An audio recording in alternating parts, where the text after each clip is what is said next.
నేను ఒక్క విషయం ఇక్కడ మాట్లాడుతున్నా మీ అందరికీ. ఇక్కడే మీరందరూ ఉన్నారు. పోలవరం ఆంధ్రప్రదేశ్ రాష్ట్రానికి వరం బైఫర్కేషన్ యాక్ట్ లో నేనే పెట్టించా. ఆ రోజు నేను ఒకటి ఆలోచించాను పోలవరం గురించి. విభజన జరిగినప్పుడు కాంగ్రెస్ పార్టీ పోలవరం పెట్టి 7 మండలాలు తెలంగాణలో పెట్టారు. నేను ముఖ్యమంత్రి అయినప్పుడు 2014లో ఒకటే ఆలోచించాను, ఆ 7 మండలాలుంటే అవి ముంపుకు గురవుతుంది కాబట్టి ఎవరు ఒప్పుకోరు, తెలంగాణ గవర్నమెంట్ ఒప్పుకోదని ప్రధానమంత్రి గారు నరేంద్ర మోడీ గారిని ఒకటే రిక్వెస్ట్ చేశాం. ఆ 7 మండలాలు తెలంగాణ నుంచి ఆంధ్రప్రదేశ్కి ఇస్తే నేను ప్రమాణ స్వీకారం చేస్తాను, అప్పుడే పోలవరం సాధ్యమని నేను గట్టిగా చెప్తే వాళ్ళు కూడా మన్నించి 7 మండలాలు ఆంధ్రప్రదేశ్ రాష్ట్రానికి ఇచ్చారంటే అది తెలుగుదేశం పార్టీ సాధించిన విజయం.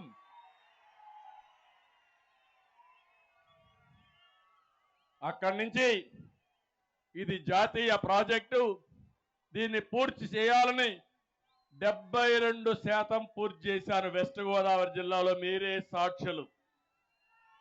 వారం వారం పోలవరం చేసుకొని సమీక్షలు పెట్టాను.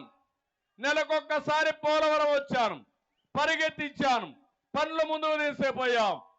72% పూర్తి చేసి పట్టసీమ ప్రాజెక్టు 1 సంవత్సరంలో పూర్తి చేసి 120 టీఎంసీ నీళ్లు పట్టిసీమ ద్వారా కృష్ణా డెల్టాకి ఇచ్చిన పార్టీ తెలుగుదేశం పార్టీ అని చెప్పి కూడా మీకు తెలియజేస్తున్నా.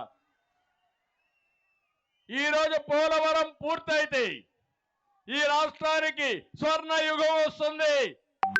ప్రతి ఎకరాకు నీళ్లు ఇస్తాం. పోలవరం ద్వారా అన్ని నదులను అనుసంధానం చేసి ప్రతి ఒక్క ఎకరాకు నీళ్లు ఇవ్వాలని నా కల. నీళ్లు ఇస్తే బంగారు పండించే రైతాంగం ఉన్నారు, సంపద సృష్టించే సృష్టికర్తలు ఉన్నారు, అది జరిగేది. ఇప్పుడు అది పోయింది.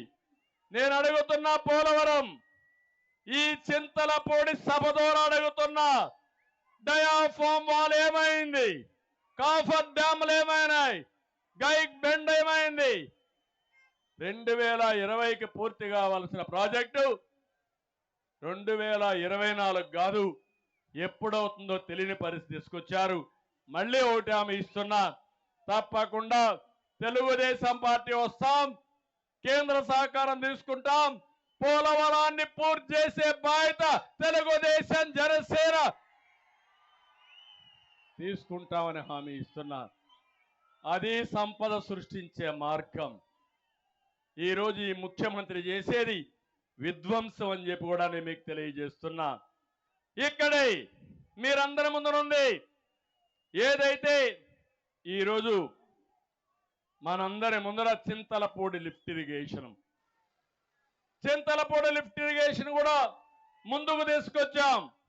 4,900 కోట్లు ఖర్చు పెట్టి పూర్తి చేస్తే ఈ యొక్క చింతలపూడి ఏరియానే కాకుండా నూజివీడు ఈ ప్రాంతాలన్నీ బ్రహ్మాండంగా అభివృద్ధి అయ్యేటివి.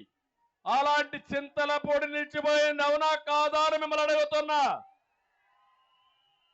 ఇప్పుడే హామీ ఇస్తున్నా ఈ సభలో, రేపు రాబోయే రోజుల్లో చింతలపూడిని పూర్తి చేసి చింతలపూడి నియోజకవర్గానికి ప్రతి ఎకరాకు నీళ్లు ఇచ్చే బాధ్యత మాది.